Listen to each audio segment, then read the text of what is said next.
Thank you. I thought the green dot would be more obvious, but it was not.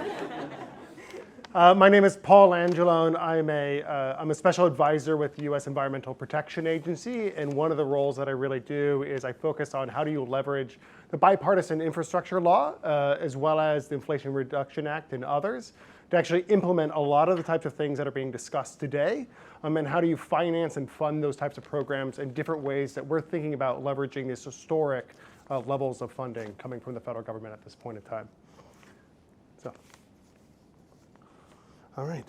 During the first week of the Biden-Harris administration, Executive Order 14008, tackling the climate crisis at home and abroad, was signed recognizing that the world is facing a profound climate crisis. This included the establishment of the Working Group on Coal and Power Plant Communities in Economic Revitalization. This is particularly focused on those areas with coal mines, as well as power plants and others that are being retired, such as downtown Alexandria. While no surprise to this group, housing affordability and attainability was identified along with needed investment in energy and other infrastructure, as well as workforce training and education opportunities as top community priorities. Simply put, not having enough housing is hampering our ability to decarbonize our national grid and diversify local economies that have been generators of our nation powers for years. So what we're doing is we're working to listen to communities. We're working directly with communities. We're trying to hear what people's challenges are. And one thing that we quickly learned is that people do not know how to access capital and actually do real estate development, even when their economies are growing. So we explained pro formas, capital stacks, and why, even with some profit, housing wasn't being produced in these communities. And we did this all so that we could start a conversation on how to best braid and leverage historic levels of federal funding with private and nonprofit investment to support the production of new housing and address climate change. We thought about the real estate development process, then identified federal and non-federal sources that might fit into those stages.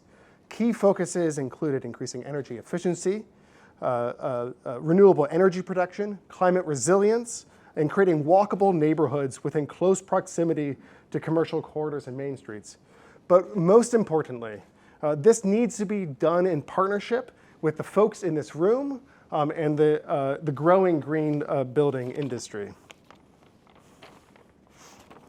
This includes a mix of funding and financing that can help fill that gap that's really missing here, as well as assist in the required project equity.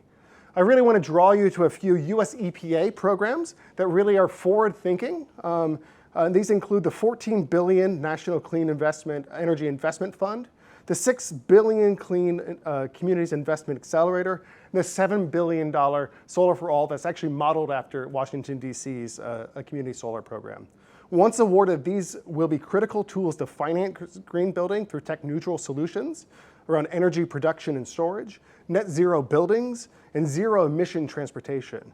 An additional $2 billion will soon be available through the community change grants, and brownfields programs dollars will continue to be useful. These are the ways that we can really work in community partnerships with things like the AME Church that we talked about earlier. So thank you, and I look forward to talking to you more about this later.